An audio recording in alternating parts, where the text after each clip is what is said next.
Literally everywhere you go, clothing has some sort of fabric blend. Is it good? Is it bad? Polyester's everywhere, companies are using branded synthetics, and most tags read like a short story.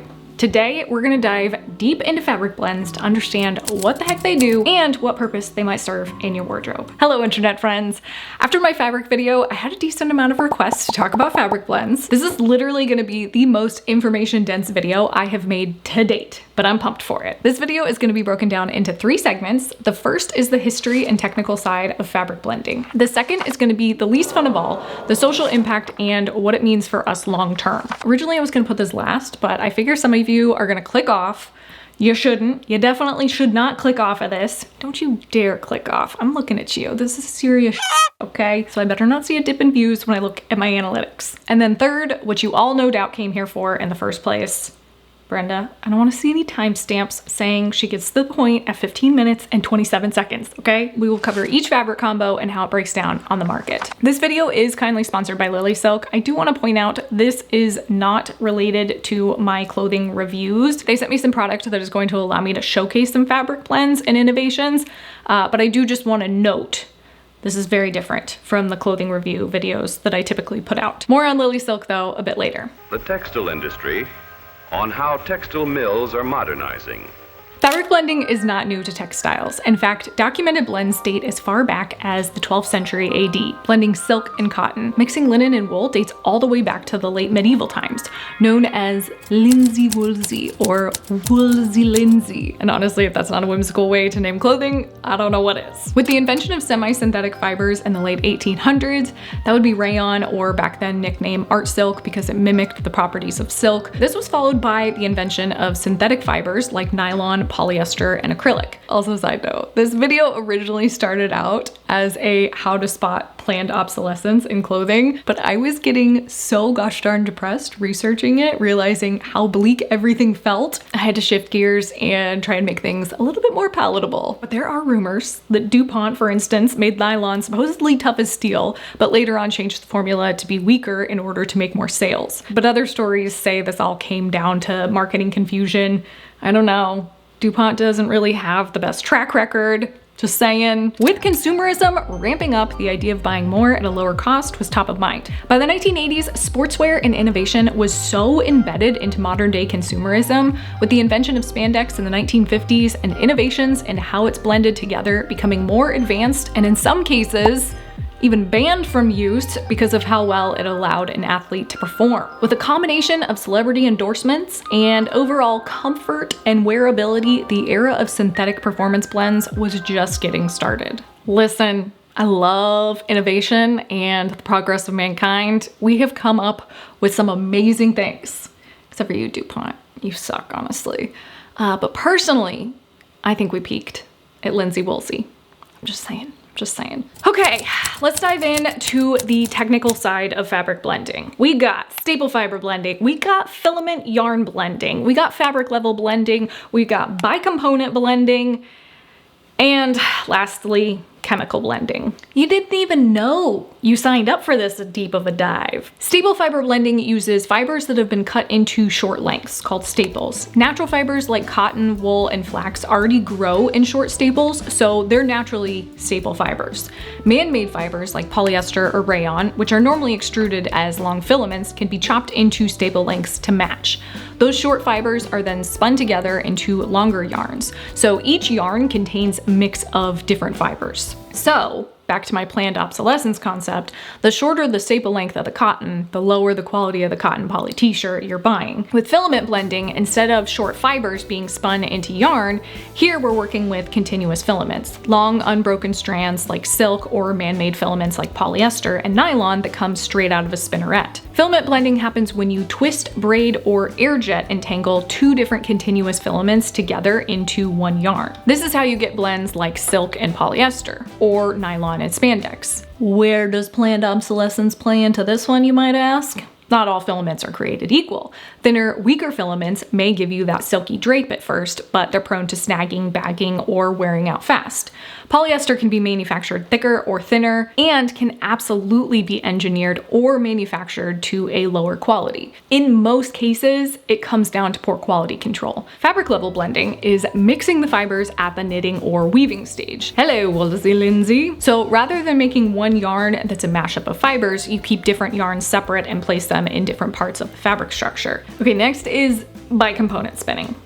Listen, this is way above my pay grade. Honestly, this is all above my pay grade. I don't understand any of it. I can't wrap my head around it. But basically, instead of blending fibers after the fact, you're creating a hybrid fiber right at birth. Two polymers are extruded together through the same little hole in a spinneret. And depending on how you line them up, you get different structures. Side by side, sheath core, island in the sea, not to be confused with the absolute banger of a song by Willie Nelson and Chet Atkins. And lastly, segmented pie. It's kind of like a sushi roll, just really tiny. The end result is one strand of fiber that's made of two different materials. The Iron Snail actually made an insanely good video explaining this using a microfiber cloth, because microfiber cloths used by component spinning, but he explains it way better than I just did, and quite frankly, I never want to think about by component spinning ever again.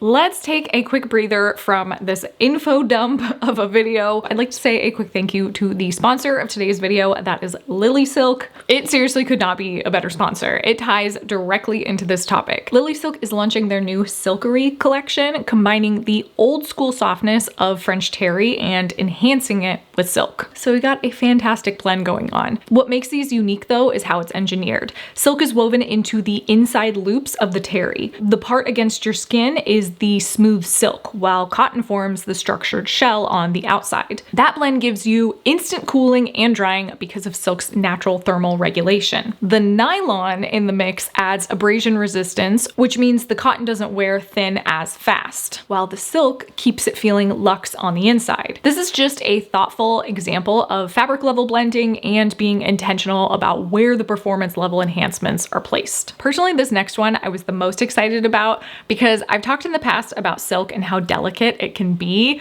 but it can really come down to how it's used. The Silk Jersey collection, both the oversized tee and the slim long sleeve top, are 100% mulberry silk knit into jersey. Jersey is usually used in cotton or cotton spandex t-shirts, but by knitting silk filaments, you get something lighter than cotton, cooler than linen, and naturally breathable. Lilysilk also sent over a couple classics. The Wool Blend wide leg straight pants are 90% wool and 10% silk. We're gonna get into that a little bit later, but that's one of my personal favorites.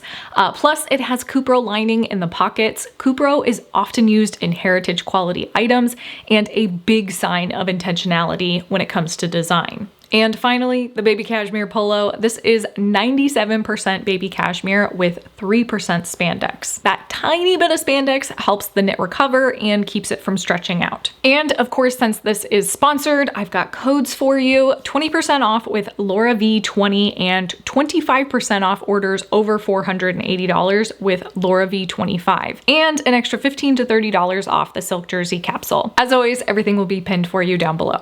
Thank you again so much, Lilysilk, for sponsoring today's video. Now let's get to the wonderful, confusing world of fabric blends. Okay, so lastly, some could argue this shouldn't be included, but chemical blendings or coatings should 1000% be included in fabric blending because it is the wildest and sneakiest step of them all. And it's the one that we know absolutely nothing about. This is when a fiber or a finished fabric gets coated, treated, or chemically altered to mimic properties it doesn't naturally have. Cotton can be made wrinkle-free with resin finishes, silk can be made washable with chemical coatings, and that buttery soft t-shirt might have been dipped in silicone or resin softeners. So that 100% cotton t-shirt could actually be coated in crude oil. I know I do a really good job of ruining everything, but the crazy part, these finishes almost never show up on the care tag. They can wash out, break down, or even change the actual hand feel of the item that you purchased. Oh, I am just a ball of fun, I know, but that leads us into our social impact. Let me just ruin your day even more. Blending fabrics is a recycling nightmare. Most recycling shreds that fabric back into smaller fibers. Elastane especially is known to clog up recycling machines and cause them to break down. This leads to things like denim, with even a 1% elastane stretch, a nuisance to recycle and reuse, inevitably sending it to incineration or the landfill. Plus, not to mention, not including chemicals used for coatings and performance enhancements, it's a massive environmental and health nightmare. I'm not into fear mongering personally, but it is absolutely something that should be further studied. But the lack of information makes it almost impossible. Also, not to mention, when chemicals are banned, a new chemical pops up real quick that is eerily similar to the chemical that was just banned. Again, this is all stuff that is way above my pay grade. I'd highly recommend watching any and all of Christine Vikes' YouTube videos on this topic. She said it best, but could you imagine a world where your garment tag also included all of the chemicals attached to the clothing? We would probably change our minds real quick about buying 90% of the clothing on the market. But it also would no doubt cause a lot of confusion over what's good and what's bad. But just like the beauty industry, we should have the right to know what's being used in our clothing. Plus, it would make studying a lot of these environmental issues a heck of a lot easier. Okay, here we go. Drum roll, please. Now, what you all have been waiting for so patiently, unless you timestamped. In that case, shame on you. The ultimate guide to shopping fabric blends. Now, obviously, these are based on my opinions and personal experiences, mixed with a bit of conscious consumerism, as always. I did, rightfully so, get a lot of pushback on my fabric guide video, but you know what? I love it. My comment section is a fascinating place to be.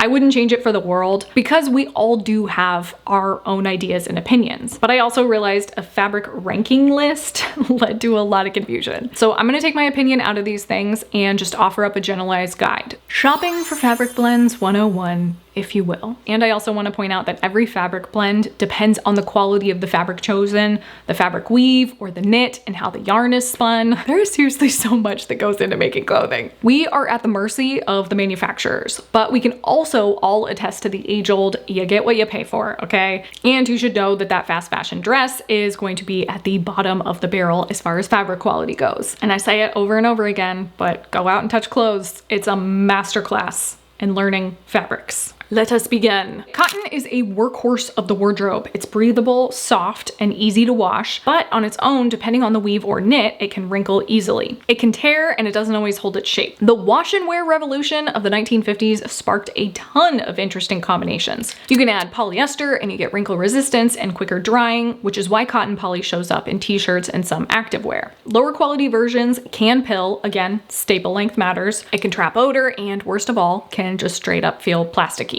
Because it actually is. Mix in spandex and you have stretch denim or fitted shirts. A little goes a long way. I always say under 2% keeps the comfort without killing structure. I'm always saying avoid the dryer at all costs. Air dry, it's gonna give you a way longer lifespan. Cotton plus nylon. Nylon is going to add abrasion resistance and durability. Linen and cotton, you get summer shirting that's crisp and breathable and helps linen from wrinkling and creasing. Although it doesn't stop it completely from wrinkling. It just like gives that added benefit. Adding silk or cashmere will give it an elevated feel, but watch out for marketing on this one. It can make the garment feel softer, but companies will market a dress or a shirt as cashmere and have it only be 5% of the actual garment. Yes, they get away with that on the daily. It's not a bad thing necessarily, but if you go in expecting a cashmere dress and you're paying for what you think a cashmere dress would be, only to find out it's not, it just like, you know, it hurts a bit. Okay, and then there's cotton acrylic, literally nails on a chalkboard. Run for the hills. I hate this one. It's the bane of my existence. It's meant to feel like wool and wash well, but it's itchy, it pills fast, and it always, always, always is found in fast fashion. Literally, acrylic anything is just a no-go for me in modern day fashion, unless it's really good vintage, and then like maybe we'll talk about it. Moving on to linen. Linen is crisp and breathable and strong on its own, but it does wrinkle, and a lot of people get turned off by that. So blending helps balance that out. With cotton, you get easier to wear summer shirts that still breathe, but like wrinkle a little bit less. Again, I'm gonna say a little bit less. You just can't get rid of the wrinkle on linen, I'm sorry. With wool, I'm still waiting on that Linsey Woolsey, Woolsey Blindsey. It's gonna make a comeback now after this video. I can guarantee it. You get the strength of linen and the warmth of wool. You can really tell quality if you find wool, linen, cotton today. It's just, you know, it's just a rare bird. But mostly you see it in like men's suiting. I'm sorry, dudes always get like the best of clothing. Linen and silk creates a crisp but lustrous. Is that a word? Is that the right word? Lustrous shirting? Yeah, it's just, you know, it's luxuriating, I guess. Or you can do it with dresses, gets a like really elegant drape. Linen and rayon helps soften the linen even more and helps reduce wrinkles. Again, you're just never gonna get rid of the wrinkles. But actually I would say rayon's probably better than cotton as far as like removing the wrinkles altogether. But it does take away some of the strength because rayon is weaker when it gets wet, and it can also shrink because rayon is prone to shrinking. Always remember that rayon and viscose was made to mimic silk, and that's why, you know, you can kind of always assume that like that's the property that they're going for. So it ultimately explains why it's such a common mixture. And it's not necessarily bad, like it's way better than a synthetic because it's a semi-synthetic. It's just so oftentimes used as cost savings. Linen and synthetics are also typically used for cost cutting. If it's mostly synthetic and a dash of linen and they are advertising it as linen, it's similar to the 5% cashmere rule. It could potentially be nice, but at a low percentage, you are probably losing so much of its benefits, and they're using it as a way to market linen and make it sound like it's a more premium garment when it's not actually. It's just marketing. Okay, wool. Wool is naturally insulating, breathable, and resilient. It stretches, it bounces back, it's got great wrinkle resistance. Wool is just, man, it's so good. It is so good. But it also can feel itchy. Let's be real with ourselves. The 1980s saw a huge boom of smart blends. In a lot of cases, they were used to cut costs, but it also made it a heck of a lot easier to care for the consumer. We prioritize ease, and that's why we have so many synthetics. Wool and nylon is probably the most common. It's one of my personal favorites, but I always draw the line between 10 and 20%. Anything over that and they are cutting costs. Nylon adds abrasion resistance and keeps things from wearing thin too fast. If you add in polyester, you are definitely looking at cost cutting. Look out for the term wool blends when you're shopping online and read the tags carefully. Anything marketed as a wool blend is typically going to be very high in polyester and light on the actual wool. Wool plus acrylic, again, run for the hills. Silk blended with wool is almost always a sign of luxury. This is like the Rolls Royce of combos. It will give it a nice sheen and softness. Throw in another element of cashmere and mercerized cotton, and it is most likely going to be a very high-end designer brand. Linen makes wool lighter and more breathable. I don't even feel like I have to talk about Linsey Woolsey anymore. I think I'm honestly like overdoing it at this point.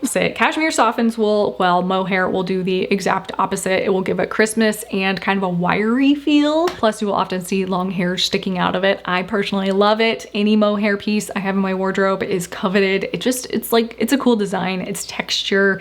It's just unique. I'll never say no to a good mohair piece.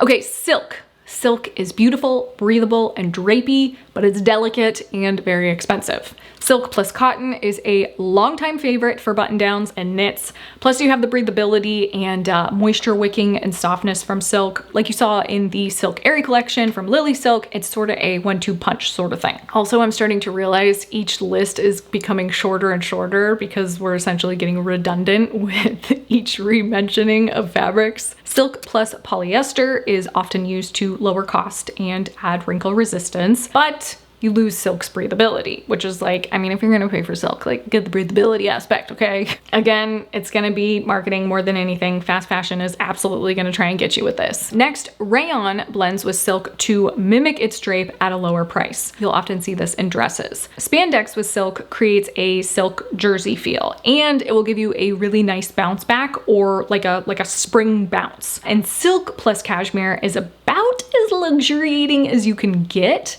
It's soft, lightweight, and it's honestly always a dream feel. I get so excited whenever I find a silk and cashmere piece at the thrift store because you just like, you don't see it in clothes anymore unless you're willing to spend like $5,000 at a luxury store. Next, semi-synthetics. That includes rayon, viscose, modal, lyocell, and cupro. And acetate. I always forget about acetate. These are all regenerated cellulose fibers. Plant material broken down and extruded into new fibers. Rayon, or also known as viscose blended with cotton, adds a silkier drape, but rayon weakens when wet. Viscose with polyester is a fast fashion staple. Soft drape with a little bit more durability, but often feels cheap and can break down pretty quick depending on how you care for it. Modal plus cotton makes really good underwear and sleepwear.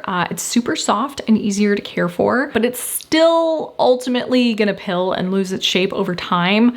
But it seriously feels like silk on your skin, hence why it's so popular as sleepwear. Lyocell, or Tencel if branded, blended with cotton, often shows up in denim, giving jeans a smoother hand, more breathability. It's gonna be a really fluid moving garment and lighter weight. It's honestly more of a style preference as opposed to a utility preference. And lastly, cupro, also called Bemberg, is a luxury lining fiber. This technically isn't really like a blend. Like, I'm not saying you'll find this oftentimes blended into fabric, but you will see it as a liner. That Lilysilk piece, again, is a perfect example. It's just another sign of really good quality. I swear at this point, I bring it up in every single deep dive that I do. You just truly only find it in luxury pieces. Okay, last one, synthetics, polyester, nylon, and spandex.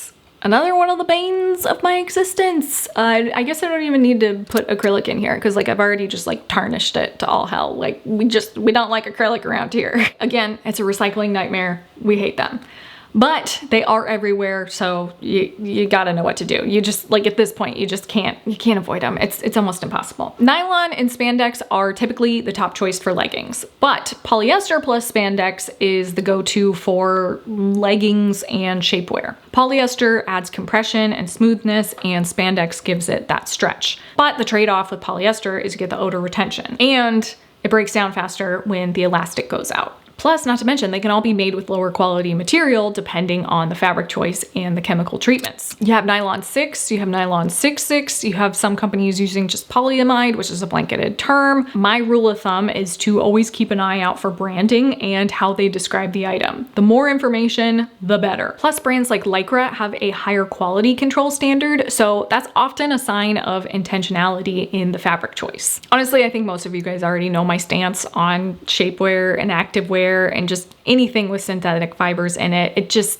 you know, it's not great for us, but I just like, I know it's there, and like everybody just wants to do the right thing, and I'm not trying to like shame anybody or say you're doing anything wrong. I got nylon workout pants in my wardrobe. I carry around a nylon purse. Like it's what can we do? Okay, at this point, all we can do is talk about it and hope that clothing companies listen. But you know, the trade-off to all this is before spandex, we were swimming in silk. Like literally our bathing suits were made of silk. They were super heavy when wet. They were see-through. I'm not like super modest or anything, but I would prefer to not have a see-through swimsuit. That would be great. So I don't know. The inventions aren't like all bad, but they are all bad, actually. A lot of these things were considered great leaps in progress at the time. It's just we could really use an update, or honestly, at this point, maybe just like a reinvention. Cause yeah, what we got going on right now is just, it's not working. It's not working out for anybody. Okay, so that is everything.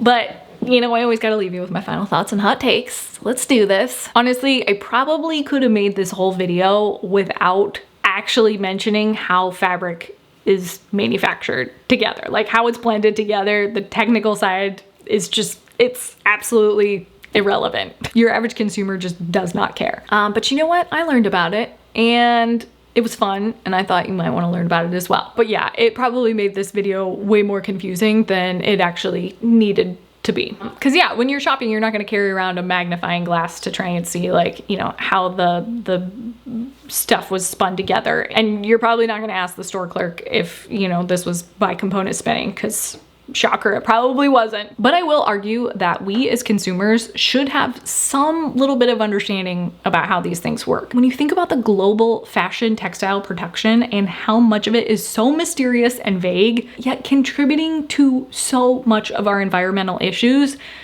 You can start to see the cracks in the marketing and how brands aim to confuse us when it comes to fabrics. Is it used to cut drastic costs on the item and get us to buy more items and consume quicker? Or does it actually serve a purpose in our wardrobes? And does it aid in the longevity of the item? Most likely it doesn't. Most likely it hinders it, but you know, that's neither here nor there. It actually is all there because like all this stuff is important. Anyways, I think the best things to look for when shopping for clothing, especially online, is information. The more information, the better equipped you are at understanding how the garment functions. Truthfully though, I don't think supplying us with how fabric is blended matters to most people. If anything, it would probably lend to more confusion, but what should matter again are the chemicals. Some are excellent and harmless and genuinely help with the performance. Others are absolutely awful for the environment and for your skin. Some wash off after a few washes and completely change the feel of the garment. And some people are allergic to certain chemicals and have no way of knowing if that's what's causing the problem. It is also so important for an educated person to be at the helm of a design team. It's why experience in design matters. And I'm saying this as someone who has zero education. I just really like looking at stuff on the internet and trying to figure things out. But I understand how important that technical skill is, and having the background in fashion and design. I think slowly but surely that education is becoming less and less important, and it terrifies me because even with this minimal knowledge that I just gathered to make this video, I can see how important those technical skills are. So the next time you see an influencer pop up and start making, you know, $100 polyester blazers, like just question, like what are their motives? Why did they decide to start making this brand? Plus, going back to the whole chemical debacle thing, it's another way to frame why that $5 t-shirt made of cotton poly blend you found on Amazon is not the answer to all of your problems. And you absolutely should not add it to cart because it's probably coated in toxic chemicals. I just love to ruin everything in fashion, don't I? Fashion and design is a highly respected skill set that can require a lifetime of knowledge to be good at. It's why we constantly look to the past to make things better in the future. That was honestly like the cheesiest line I wrote down for this, but I'm so proud of it. Anyways, I'm done over here. I still want to make Lindsay Woolsey happen, so let's do it, you guys. That's my one wish for this video. That is it for today's video. Thank you so much for hanging out with me. If you're new around here, I might have a couple extra videos for you right here and right here, and I will see you in the next one. Bye.